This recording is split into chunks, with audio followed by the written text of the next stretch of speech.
The Edward Weisband Distinguished Alumni Award for Public Service or Contribution to Public Affairs recognizes one alumnus or alumna each year whose life, work, career, and contributions exemplify the highest standards and deepest dedication to the sustenance of the common good. I would like to introduce Patricia Ann, one of 4 nominators for Amy Hyatt. Patricia, could you come forward? Thank you. Good evening. Amy and I met in 1974 as incoming freshmen. We were living on the French floor of Oneida Hall, which reflected our mutual love for the foreign language and world travel. We became suite mates before becoming RAs in college in the woods. Amy's leadership and diplomatic skills were evident early on. She has the ability to be persuasive in a non-confrontational manner and to see sides of an issue that are not apparent to other people. She wrote a most eloquent letter to the editor of Pipe Dreams, arguing the validity of cheerleading as a demanding sport that should be treated as such at a time when it was deemed solely a sideline activity useful to support male athletes. This was decades before it became a recognized sport. After successfully completing her law degree from Stanford, she began her public service for the U.S. Department of Labor. Soon, she entered the Foreign Service. Her first tour of duty was to the Republic of Korea, and then she moved around the world. She was in Norway, Thailand, the Czech Republic, the Philippines, Finland, Egypt, and Australia, learning a new language for each post, except, of course, Australia. As a diplomat, she also represented our country in China and in North Korea. The culmination of this exceptional career track with the Foreign Service was the ceremony last year at the State Department in Washington, D.C., swearing her in as the ambassador to the Republic of Palau. It's worth mentioning that before Amy was assigned to Egypt, she was to have gone to Indonesia to fill a high-level position. This was at a time that was known as the Arab Spring, with much turmoil throughout North Africa and the Middle East. When the Undersecretary of State called and asked that she go instead to Cairo, she had the option of refusing. Yet, as a dedicated public servant, she went where she was needed, foregoing an easier and higher position. Amy's career is a matter of public record. What distinguishes Amy as a self-sacrificing, loyal public servant is her personality and dedication to friends, colleagues, and acquaintances. I had visited her at 2 different posts, one in Prague and one in Cairo. The admiration and respect she had from her colleagues and staff was evident in the way they greeted her in the hallways. The fact that she took the time to know everyone's name and family details endeared her to hundreds around the world, from the supervisors to the gardener and the gatekeeper. I would like to add here that despite a very demanding career with constant travel and relocating, she is also the mother of 3 beautiful children. Her influence on them can be seen in the fact that one lives in Idaho, one in Helsinki, and one in Cairo. They truly are independent, worldly, and caring people. Not surprisingly, Amy always puts others before herself, her country, her family, her friends. She is the definition of a public servant and is most deserving of this honorable award.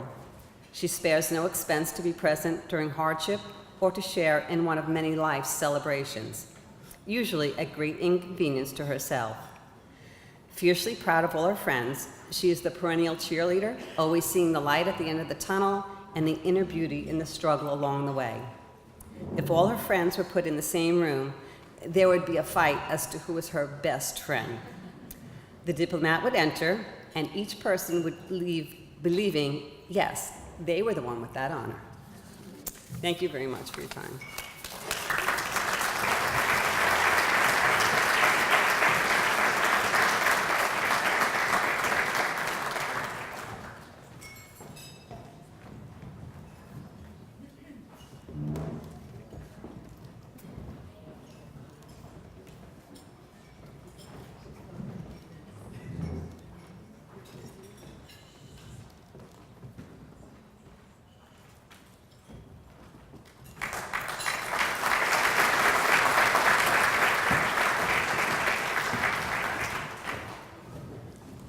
Thank you, Patty.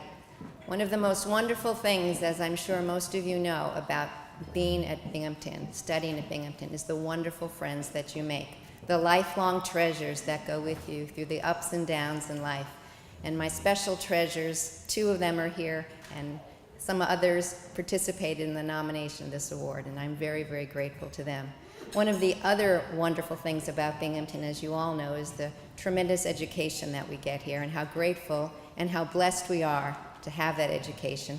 And it's a special treat for me to be the recipient of the Edward Weisband Award, because I was a student of his when he was here, and he was such a wonderful professor. In fact, one of my friends who's here tonight, Richard Gibney, told me, "You have to take a class with Professor Weisband. He's fantastic." And Richard was absolutely right. And so many of my friends actually have studied with him. And I just want to give you a little snippet of the kind of man, the kind of professor he was. I was a freshman in his class, and there was a concept that he was teaching in international relations that I just didn't understand. And as a freshman, it seemed so scary to go to a professor and ask a question, but I did. I screwed up my courage, and I went to his office, and I asked him to explain this. And with great patience and kindness, he explained the concept to me. But even more telling was 2 weeks later in his class, in this huge lecture hall, he was lecturing on something similar to the concept that I had asked him about. And he calls out to this auditorium of hundreds of students and says, "Amy, do you get the concept now?" And I was shocked, first of all, that he even remembered my name, let alone the concept that I was struggling with. And so that gives you a window into the kind of professor he was and what an impression he made on all of us and why he was so beloved.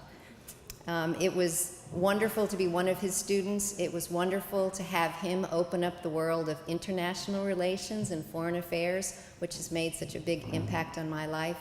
He also inspired me to consider government service. So it's so wonderful for me now to receive an award in his name. It has been a wonderful career. I've spent 30 years in the Foreign Service, traveling around the world, and I really do see Professor Weisband and my education here at Binghamton that equipped me to try that challenge and has enabled me to serve my country for over 30 years. And it's been an honor to represent the American people to the world, and I'm very grateful for that honor, and I'm very grateful for this award. Thank you.